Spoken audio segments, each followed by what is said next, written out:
अस्सलाम वालेकुम नाजरीन, मैं हूं फर्रुख अब्बास न्यूट्रल भाई जावेद चौधरी। मैं नाजरीन आज भी एक इन्वेस्टिगेटिव स्टोरी आपको लेके आए हैं। बेसिकली एक करप्शन स्टोरी है। हर दफ़ा जो स्टोरी होती है जो हम आपको बताते हैं वो हम डिग आउट करके लेके आते हैं। ऐसा नहीं होता कि करप्शन हमेशा सिर्फ टॉप लेवल पे ही हो, कोई मिनिस्टर ही कर रहा हो या सियासतदान ही कर रहा हो। बाज़ औक़ात उनके नीचे काम करने वाली जो ब्यूरोक्रेसी होती है वो चीज़ों को बुनती ही इस तरह है कि ऊपर वालों को समझ ही नहीं आती कि ये हुआ क्या है। उनसे सिग्नेचर लेके साइन करवा के चीज़ों को अप्रूव करवा लिया जाता है और बाद में पता चलता है कि बहुत बड़ा करप्शन हो गई। लेकिन जब ऊपर वाले से सवाल पूछा जाता है तो उसे मालूम भी नहीं होता कि नीचे दरअसल हुआ क्या है। अब बेसिकली पाकिस्तान में पानी की शॉर्टेज हो रही है, स्पेशली पोठोहार रीजन में, पिंडी में पानी की शदीद किल्लत है और बाज़ औक़ात बाज़ जगहों पे इमरजेंसीज भी नाफिज कर दी जाती हैं। इस लिहाज से पिंडी को पानी चाहिए था। पानी कहां से आ रहा था, किसने लाना था और वो क्यों अभी तक नहीं पहुंच सका, वो प्रोजेक्ट क्यों पूरा नहीं हो पा रहा और उसके अंदर करप्शन क्या इन्वॉल्व है, ये पूरी डिटेल से स्टोरी जानिए जावेद चौधरी साहब से। अब ये वासा का एक प्रोजेक्ट है और इस प्रोजेक्ट को जब स्टार्ट हुआ था या इसका जो PC1 बना था या इसको जब लॉन्च किया गया था तो वो PDM की गवर्नमेंट में किया गया था। ये 2023 में इसके बारे में फैसला किया गया कि रावलपिंडी को साफ पानी मिलना चाहिए, क्योंकि रावलपिंडी के अंदर पानी का शदीद पानी की किल्लत है, यहाँ पे शॉर्टेज है और गर्मियों के अंदर तो बहुत ज़्यादा शॉर्टेज हो जाती है। अब जाहिर है रावलपिंडी को पानी मिलना चाहिए, इतना बड़ा शहर है और किसी गवर्नमेंट ने कभी पानी के ऊपर तवज्जो नहीं दी।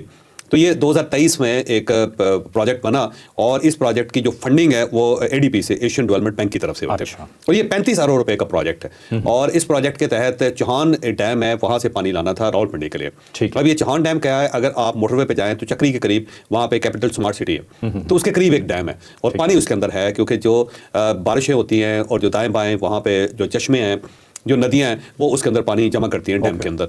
तो वहाँ से पानी लाना था, फिर पानी को ड्रिंकेबल बनाना है और ड्रिंकेबल बना के उस पानी को रावलपिंडी को सप्लाई करना है। ठीक है। और ये 1 करोड़ 20 लाख गैलन रोजाना पानी वहाँ से आना है और इसके लिए एक प्रोजेक्ट बना। और प्रोजेक्ट बड़ा ज़बरदस्त है क्योंकि रावलपिंडी को सारे पानी की ज़रूरत है और अगर ये ज़रूरत आप पूरी नहीं करेंगे तो पाकिस्तान का इतना बड़ा शहर जिसकी आबादी 1 करोड़ से ज़्यादा हो चुकी है, वहाँ पे लोग क्या करेंगे? तो गर्मियों के अंदर क्या, सर्दियों के अंदर क्या, वहाँ पे तो पानी की शदीद किल्लत है। तो अब उस खत्म करने के लिए उस किल्लत को आपको ये प्रोजेक्ट तो करना चाहिए और प्रोजेक्ट है शानदार, प्रोजेक्ट में कोई मसला नहीं है। मैं ये नहीं कहता कि प्रोजेक्ट गलत बना है या इसके अंदर कोई किकबैक्स है, किकबैक्स का इशू नहीं है। इशू एक और बड़ा दिलचस्प है। अब जब भी कोई प्रोजेक्ट शुरू होते हैं तो उनको लाट्स में कन्वर्ट किया जाता है, क्योंकि बड़ा प्रोजेक्ट होता है, कोई एक कंपनी उसको नहीं कर सकती, तो उसके स्लाइस किए जाते हैं, उसको कहते हैं lot number 1, lot number 2, lot number 3, lot number 4, इस तरह लॉट्स में कन्वर्ट करते हैं। तो ये जो प्रोजेक्ट था रावलपिंडी को पानी सप्लाई करने का, इसकी भी 4 लॉट्स हैं। तो इन 4 लॉट्स में 4 मुख्तलिफ कंपनीज ने ज़ाहिर बिड की और उसके बाद ये प्रोजेक्ट उनको अलाट कर दिया गया। तो लॉट 1 और लॉट 4 जो है वो लॉट 4 उसके तो मामला ठीक हो गया, वो चलना शुरू हो गया, कोई इशू नहीं और उसमें काम भी शुरू हो गया, उनको पैसे भी रिलीज कर दिए गए, उन्होंने काम स्टार्ट कर दिया। जो लॉट 2 और लॉट 3 है उसके अंदर गड़बड़ है।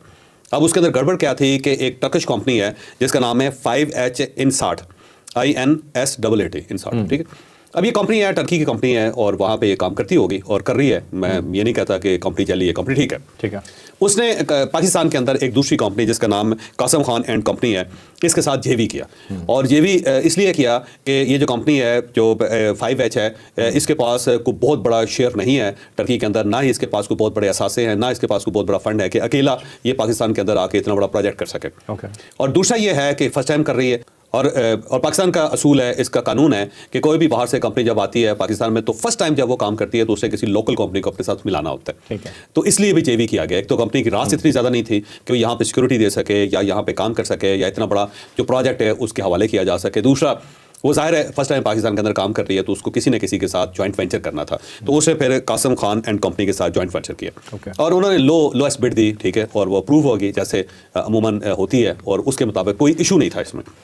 लेकिन फिर उनको 28 दिन दिए जाते हैं कि जब एक कंपनी कर लेती है तो फिर उसने परफॉर्मेंस सिक्योरिटी जमा करवानी होती है। परफॉर्मेंस सिक्योरिटी ये है कि इतनी सिक्योरिटी उसे जमा करवानी होती है ताकि गवर्नमेंट जो है उसको अलाउ कर सके। अगर आपने सिक्योरिटी नहीं दी तो कल को आप फरार हो जाएंगे और ज़ाहिर है गवर्नमेंट ऑफ पाकिस्तान का पैसा ले जाएंगे, या फिर कोई भी आदमी खड़ा होकर अपनी कंपनी बना के कोई बड़ा प्रोजेक्ट ले लेता है, प्रोजेक्ट लेने के बाद वो किसी और के हैंड ओवर करके निकल जाएगा। ठीक है। तो उसके लिए ज़रूरी होती है कि आपने परफॉर्मेंस सिक्योरिटी जमा करवानी है। तो 28 दिन थे इस कंपनी के पास, इस JV के पास, लेकिन 28 दिनों में ये परफॉर्मेंस सिक्योरिटी जमा नहीं करवा सके। जब ये जमा नहीं करवा सके तो उसके पास ज़ाहिर है ये डिक्लाइन हो गया इनका।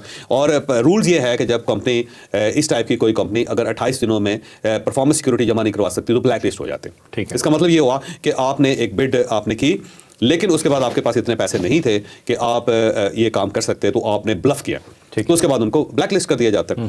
तो ये जब प्रोजेक्ट ये सारा इशू ADB के पास गया तो ADB ने भी फौरी तौर पर गवर्नमेंट ऑफ पाकिस्तान से कहा कि आप इसे ब्लैक लिस्ट करें और उसके बाद जो इसके बाद लोएस्ट बिडर है उसको ये प्रोजेक्ट दे दें।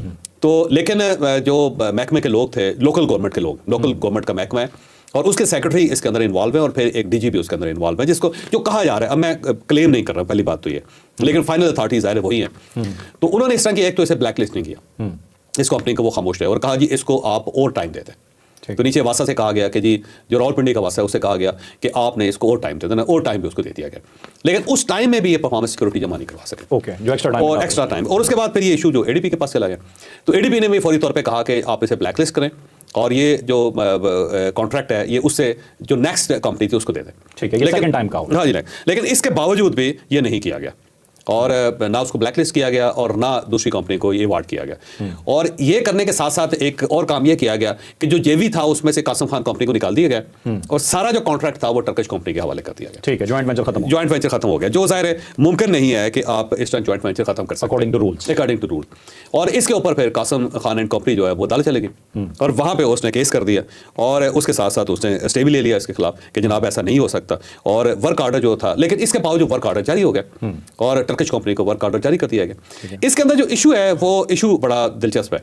वो इशू ये है कि जो टर्किश कंपनी है बज़ाहिर ऐसे महसूस हो रहा है कि उसके सिर्फ कागजात इस्तेमाल हुए हैं। ओके, वो कंपनी जो है पाकिस्तान के अंदर आई नहीं, या उसको नोटिस ही, उसको पता ही नहीं है कि हमारे नाम के ऊपर पाकिस्तान के अंदर कोई कॉन्ट्रैक्ट लिया जा रहा है, तो उसके डॉक्यूमेंट इस्तेमाल किए गए। और जब भी कोई बाहर की कंपनी आती है तो वो सारे अपने लोग लेके आती है। तो ये जो कंपनी है जो 5H है वो अपने लोग लेके नहीं है, यहाँ पे उनका कोई टर्किश नुमाइंदा नहीं है। ओके। और दूसरा जाहिर है वो अपना ऑफिस बनाती है, तो इसका ऑफिस एक मुल्तान में एक घर के अंदर बना हुआ है ओके। जिसमें फैमिली रह रही है। हाँ। तो एक एड्रेस दे दिया गया है जिसके अंदर फैमिली रह रही है और कहा गया जी कि ये कंपनी का दफ्तर है। तो ये बाजार स्कैम है ये तो। बाहर ऐसा स्कैम लगता है क्योंकि वहां से टर्किश कंपनी के लोग आए ही नहीं कभी, और बाहर ऐसा महसूस होता है कि उनके सिर्फ डॉक्यूमेंट इस्तेमाल हो रहे हैं। फिर उस कंपनी के पास पैसे नहीं है यहाँ पे कि वो अपनी परफॉर्मेंस सिक्योरिटी जमा करवा सकें। ठीक है, लेकिन इस सारी चीज़ों के बावजूद कि कासिम खान एंड कंपनी जो उसके जेवी में थी और उसने केस कर दिया और उसको साइड पे भी कर दिया गया, उसको अलग भी कर दिया गया, रूल्स की खिलाफ वर्जी करते हुए जेवी तोड़ के टर्किश कंपनी जो है उसको अवार्ड कर दिया गया। एडीपी जो है उसने भी कहा कि जनाब ये नहीं हो सकता है, इसको ब्लैक लिस्ट करें, उसको ब्लैक लिस्ट भी नहीं किया गया। अब उन्हें कहा गया कि अवार्ड करें इसको, और ऊपर से ऑर्डर आ रहे थे कि बार बार के आप इस कंपनी को दे दें। लेकिन नीचे जो महकमा है वो रजिस्ट कर रहा था, क्योंकि महकमे को अंदाज़ा था, जो मुतलका लोग थे उन सबको अंदाज़ा था कि अगर हमने ये काम कर दिया तो अल्टीमेटली कभी ना कभी हम फंस जाएंगे, क्योंकि कंपनी जो एग्जिस्ट ही नहीं करती, कंपनी ज़ाहिर किसी जगह है ही, मौजूद ही नहीं है। तो वो रेजिस्टेंस थी, लेकिन ऊपर से मसलसल ये कहा जा रहा था।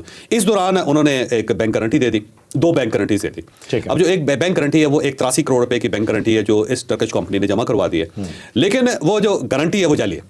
ओके, वो गारंटी असल नहीं है। ठीक है। और जब बैंक से कंफर्म किया गया तो उन्होंने कहा जी इनके अकाउंट में 83 करोड़ रुपए नहीं। ओके, ठीक हो गया। और वो एक गारंटी होती है जी कि 83 करोड़ रुपए जो हम आपको गारंटी दे रहे हैं, जब गवर्नमेंट 83 करोड़ रुपए जमा करवाएगी तो उसको गारंटी समझा जाएगा। ओके, नहीं हम पल्ले से कोई पैसा नहीं लगा रहे। तो कंपनी बड़ी स्मार्टली खेल रही है। उसने कहा जी ये हमारा अकाउंट है और इसके अंदर गवर्नमेंट ऑफ पाकिस्तान ने, गवर्नमेंट ऑफ पंजाब ने 83 करोड़ रुपए जमा करवाने, जब वो जमा हो जाएंगे तो उसे गारंटी समझा जाए। अच्छा, ठीक है। जो दूसरी लाट है उसकी बैंक गारंटी 1 अरब 21 करोड़ रुपए की है। ओके। और वो भी जाली है, यानी उस अकाउंट में भी 1 अरब 21 करोड़ रुपए नहीं है। तो इन दोनों को अगर मिला दिया जाए तो उसके बाद 2.4 बिलियन रुपीस बनते हैं। ठीक है। तो 2.4 बिलियन के जो बैंक गारंटीज है वो जाली है। वो आप बैंक से कंफर्म कर सकते हैं। जब आप बैंक से कंफर्म करेंगे तो फिर आपको अंदाजा हो जाएगा कि वहां पे गड़बड़ क्या हो रही है। और इसके साथ साथ यानी इन बैंक गारंटीज जिनका कोई पीछे सिरा नहीं है और ना ही बैंक के अंदर पैसे पड़े हुए हैं, ना ही कंपनी के अकाउंट के अंदर इतनी रकम है, इसके बावजूद ऑर्डर ऊपर से आ रहे थे कि इसको मोबिलाइजेशन एडवांस जो है वो दे दिया जाए। अब ये जो मोबिलाइजेशन एडवांस होता है वो क्या होता है कि जब एक कंपनी आती है